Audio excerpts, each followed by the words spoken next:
Hello everyone, welcome back to Flying Solo with Kat, and happy Season of the Force everyone. We made it. It is, of course, April 6th. A lot happened today in Star Wars and throughout the month of April and May. We are going to get some amazing Star Wars stuff being announced, movies, TV, merchandise, and so many great events for the community. So, yay! I'm really excited I was able to actually do this video. Ended up having some time, and I know I wanted to talk about Maul Shadow Lord and would love to talk about it on its release day. So everyone give a round of applause. This was not determined to happen, and I made it happen, and it worked out. A little tiny update before we get started. Some of you may follow me on Twitter. Don't do that anymore. I got hacked and I lost my full Twitter account. I will be updating my socials on YouTube. So if you want to follow me on Blue Sky, that's mainly where I am now. And then Flying Solo, the Twitter account is still up and I am still running it. So you can find the updates on there. But yeah, sorry about that, guys. Just Twitter did nothing to help me. I'm a little bit over the site. I've been over it for a couple years now, so I think this was a good time to really just reset, kind of leave it to the wayside, and start on Blue Sky, which I found an amazing community there. So that was just a little PSA before I started, but let's talk about Maul Shadow Lord. So I'm going to go in the row of each episode. I'm going to try not to repeat myself. We all know how I've done these types of things. So chapter 1, The Dark Revenge. I had heard really good things about the show. What was it? I think 2 or 3 days before it actually came out. People actually were able to see all 8 episodes, which I think was great. I think that gives content creators legitimately time to put together videos, do all of the content for that, and it makes it great for me because I get to listen to all their amazing podcasts talking about theories, and it gives me content. So I cannot complain at all. But I heard that it was very good, art-wise, absolutely incredible, much more mature than Clone Wars or Rebels. I love Star Wars animation. Star Wars animation has not only been really special for me, being in the art world, but it has introduced me to so many stories and so many amazing characters that make you feel, as well as I've had great family connections. I really bonded with my father over The Bad Batch. That was a special show that we both really enjoyed. So it goes deeper than it just being an animated show. And I feel like, surprisingly, there are a lot of Star Wars fans that do not care about the animated shows, even though they're such a staple in Star Wars and Lucasfilm, which is shocking to me. So when a series, because, of course they argue, oh, it's for kids. So when Maul Shadow Lord got early released and people were saying this is a very mature show, this is something where they take the matter seriously, and you are going to have very rare ounces of comedy. And if it is comedy, it's, self-deprecating humor to protect oneself, which, I'll talk about that in a little bit with a couple of the characters. But so I was immediately excited. I don't want Star Wars to always be adult. I've said this in multiple videos. I don't want Star Wars to be always Andor. I love my Ahsoka. I love my Rebels. I love my Book of Boba Fett, even though mostly everyone hated that TV show. I like when Star Wars is silly and kind of has fun with itself because we need fun. But I also like a show that takes itself seriously and takes these characters in with care. And that is definitely Maul Shadow Lord. So we're on Janix. Again, the art is incredible. It looks like a painting. They definitely were not as deliberate with brushstrokes and really made it very artistic and just different. It doesn't feel different than the Clone Wars, but it just feels cleaner. And I know Dave Filoni, the man, the myth, the legend, I love you. he really pushed for that, and he really wanted the team to push the bounds of what they could do with their animation style and really see where they could go. Disney right now is competing with Sony, realistically. That's kind of where the comparisons have been as of late. You have Spider-Verse, you had the robot movie with Pedro Pascal. I can't remember what it's called. You're having a new movie where it's about two girls that are best friends and they're leaving each other. And again, it looks very stylistic. Um, and The Lost Robot. The Last Robot? Lost Robot? I don't know. Either way, it's a robot movie. Puss in Boots: The Last Wish. Very stylistically animated and painted. And then, of course, you have Arcane, but that's a whole different story. So I know Lucasfilm really wanted to push the bounds of what they could do, and goddamn, did they deliver. They truly did. I feel like that work was so deserved, which was enough to even greenlight a season 2 before season 1 aired, which I don't think anyone was expecting. I think a lot of people had hope that there was going to be a season 2, but a lot of concern that this would be a one-off series. We would get 8 episodes, and then that would be it. And then we'd wait probably another 6 to 8 months for another Star Wars animated series. So people were concerned, and the fact that it got greenlit for season 2 was incredible. And everyone was like really happy. I love just the side characters, I think. I mean, Maul is kind of the star of the show in this one, but you have the two Zabrak dudes, sick as hell. Oh my god. One has like the freaking Tommy gun. Just the design wise too. I mean, they're such simplistic characters, especially just because they are just Zabraks. But each of them have their own personality, and they don't really have much screen time, but when they do, they are a force to be reckoned with. As well as the little droid that goes with Maul. By the way, spoilers, by the way. I don't know if I need to say that first. I'll put that in the thumbnail. But yeah, we're talking about the entire episode. So go see it if you haven't. But I love the little droid. He is so sassy and so me. And I like that it was a different design than like an Imperial probe droid. And it kind of was a mix between the two. I really like that. I thought that was super unique. Mandalorian girl, Rook. Please marry me. I am free on Thursday afternoon. I love her. She immediately reminded me of like an evil Sabine Wren. She kind of looked like Sabine, like with the hair, but it wasn't like, oh, they just used Sabine's model. She had her own look and feel and style to her. If she dies in this series, I will kill myself. Uh, it's I love her so much. I love her armor. It is this dark, kind of like purple pink. Again, very, very fashionista. I love her style. Maul's introduction gave me literal chills. I chose not to watch many of the trailers for this show. I wanted to kind of be surprised with what I was seeing. I know the last trailer that they put out basically was what I'm talking about with the Duel of the Fates theme. So I did not watch that online. I really wanted to experience that in the show, and goddamn, did I get chills. I wasn't expecting to get chills, but I did a little bit, and I was like, oh, that's interesting. They did such a good job with that. I don't think they're going to overuse Duel of the Fates, and I think that's good. I think the fact that that's the first time we see Maul within the show and we hear Duel of the Fates, I think it's great. Don't overuse it like the Imperial March.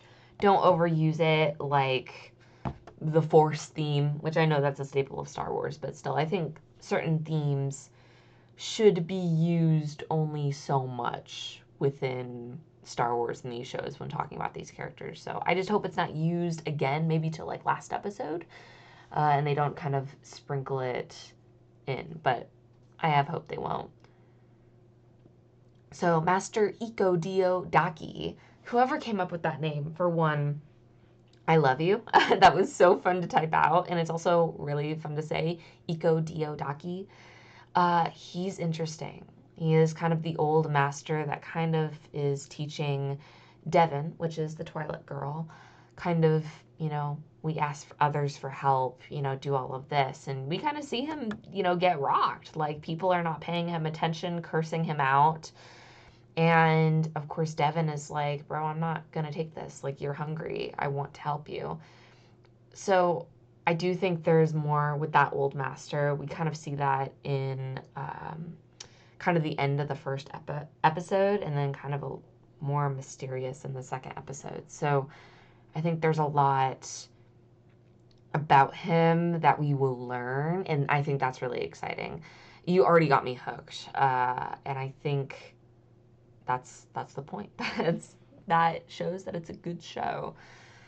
Basically, Devin is a really interesting character. I think I'll talk more about her in episode 2, but I love her. I knew I was gonna like Devin. They actually have her saber now at Disney, and I'm kind of thinking about getting it. If I was infinitely rich, I would. Or if I got money from any of these episodes, I would. But unfortunately, I do not. But I love Devin, kind of what she's standing for, and kind of what she's going to bring to Maul. Again, we'll talk about her in a little bit. So, kind of talking, I'm trying to like skip around and see how the best I could talk about this. Let's talk about the Shadow Collective.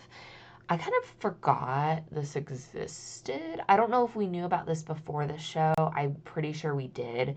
At least we knew that Maul was based in Mandalore, had Black Sun, Pikes, Crimson Dawn, and kind of had other big syndicate leaders. So we see Demas in this episode, which is kind of like a bank owner, bank manager, and definitely a syndicate leader, at least a smaller syndicate leader. And then Vario, which I love Vario. I think he's really fun. His design is so great. I love how he's kind of like a shorter dude, and then he has like this sick as hell robot suit, and the fact that like Demas dies because he shot the robot suit in the back, and then Vario just pops out behind him and shoots him. Like, it's peak character design. And again, Vario kind of has that self-deprecating humor.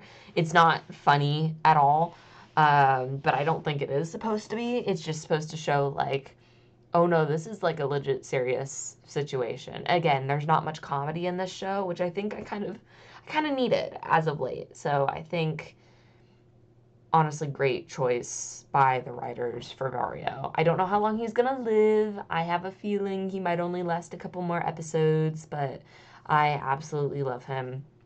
So yeah, talking about the Shadow Collective, I thought they said Shadow Council at first, and I was like, wait a second, that doesn't happen for like another like 20 to 30 years. So I was like, nope, never mind. That's not what they're talking about. But yeah, I hope we get more on the Shadow Collective. I think we will, because they keep bringing up Marge Krim, who I guess took over after everyone presumed Maul was dead. And with that, Maul is basically on a vengeance streak. He wanted to kill Demas. He wants to kill Vario. He wants to kill the Pike leader, Crimson Dawn leader, which I don't even know who that is at the time. It's definitely not Quara. Kira? Kira. I think that's how you say it. It's not how you spell it, but I believe it's Kira. So I have to kind of sit with myself with the timeline for a little bit and kind of see where we're going to be at with that. But overall, I'm very excited to learn more about the Shadow Collective and kind of like what that did to Maul. And I think a lot of people in that industry kind of know. You even have a woman in episode 2 where she's like, I sleep well, knowing I did not make a deal with Maul. And I think that's a lot of people. So, and I love showing that world building of Star Wars and, showing the real repercussions to making deals with these people, as well as the Empire. And I'll talk about the Empire in a quick little second as I get on to Captain Lawson. He is the goodest guy around. I really like Lawson. I was concerned I wasn't. I was concerned he was going to be like a goody two shoes, like, this is my job and I have to protect these people and whatnot. He's very real and down to earth, and he looks like a sad, depressed man, which those are the best men to have in Star Wars. The fact that he gave a laser sword mention, for one, round of applause. Yes, I have not heard laser sword in a hot minute. So that was really fun to hear again. We love. And yeah, he is just a tired dad that wants to take care of his son, but also wants to take care of the people in his work. And, you know, I just, something, especially in episode 2, when he meets the woman, there's just something so fun about him that I think, like, he knows a lot more, I think, than he lets on. And I'm interested to see kind of how he breaks this down. There's actually a comic series right now that actually focuses on him and kind of tells us more of his backstory. So I kind of wish it came out after the show premiered, because maybe they would have gotten me to actually invest in those comics, I guess, and be like, oh, I really like that character from Maul Shadow Lord. Oh, awesome, they're doing a series about it now for comics. Let me go do that. But I do think that was before season 2 got greenlit and all of that. So I don't know if they really knew what they wanted to do with that. Will Lawson survive this season? I don't know. I really, really don't know. Two Boots better survive. I love Two Boots. Also, how Lawson interacts with droids is something that I love. I think, unfortunately, a lot of writers for Star Wars tend to forget, like, there is a, like, droids are abused and demeaned by society, and I think a lot of writers kind of forget about that or kind of use it to their advantage, and it doesn't make your characters, like, look cool at all. Like, I even kind of get pissed off, like, rewatching, like, almost all 9 of the movies of, like, how C-3PO just gets bullied by everyone. I'm like, look, guys, I understand that he's annoying, but, like, come on, man. And, like, that's why I think that's, like, one of the parts I like about Phantom Menace, of, like, the building of C-3PO, and, like, how Anakin, sorry. I was thinking of a young blonde hair boy.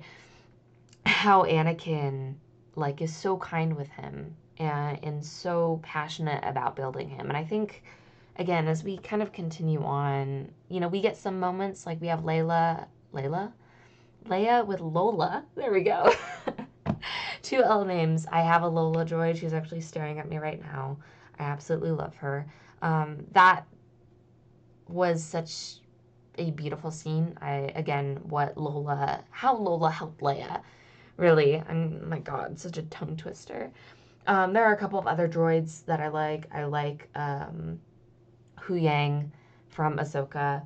BB-9E, BB-8 is treated really well, again, by Poe and by Rey as well. So we still have some good moments where people legitimately do respect droids, but it's very rare we see that in an animated series. So Lawson, my man, thank you for not being a douchebag to droids.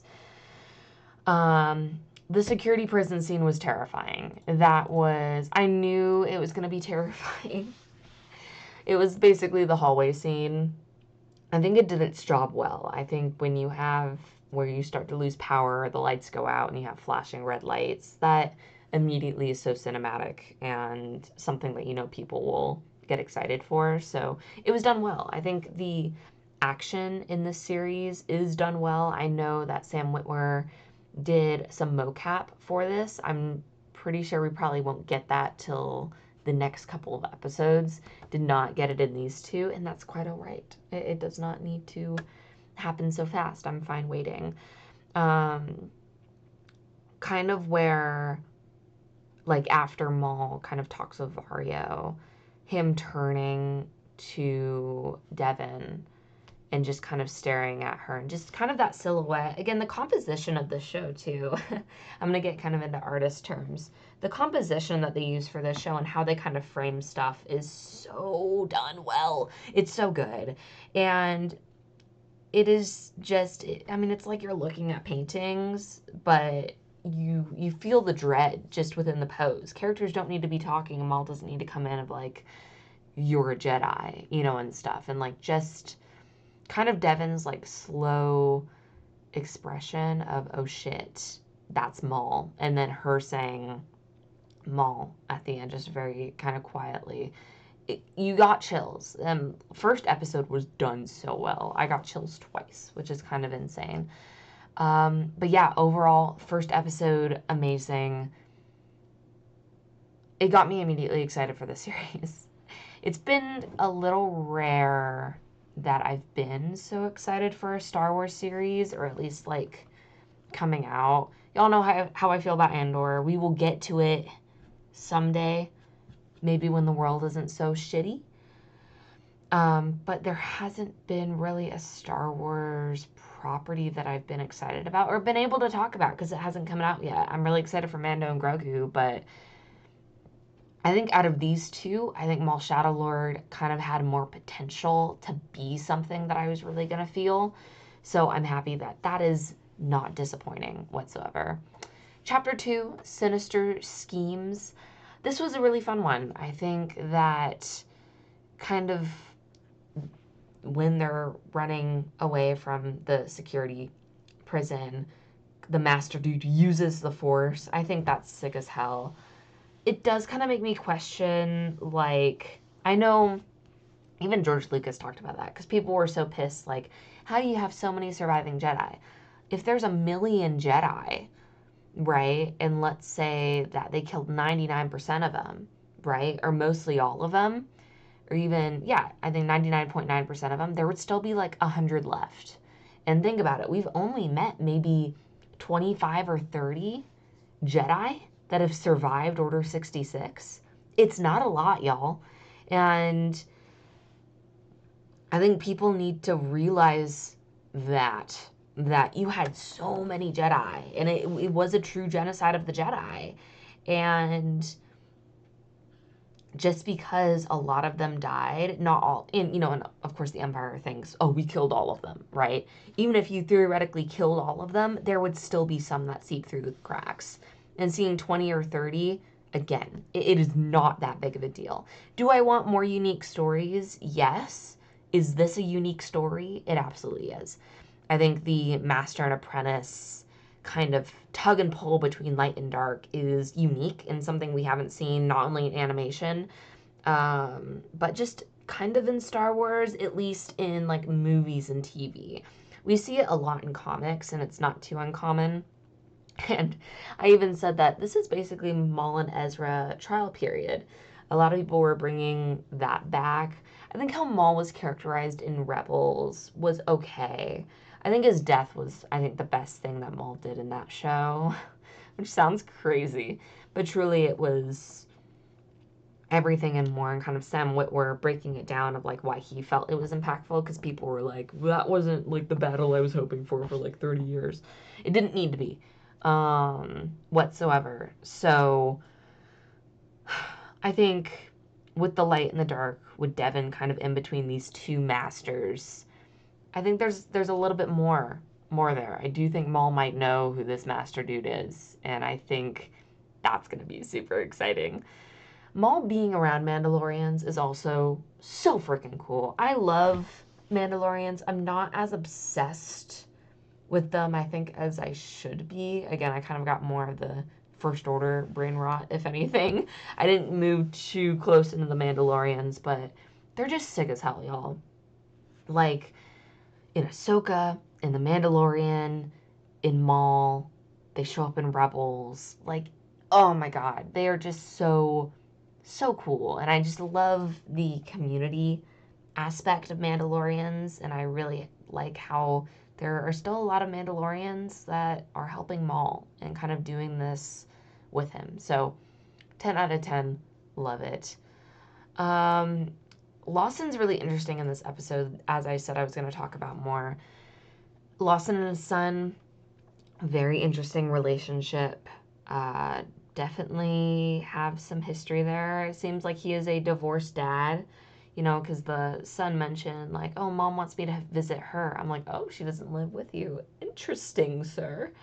So I think there's more to that story. I am sad, and I'm a little concerned because, again, Lawson is wanting to devote the time to his people and to his work, and you can see how that affects his son, and I am wondering if that will not turn out good for him.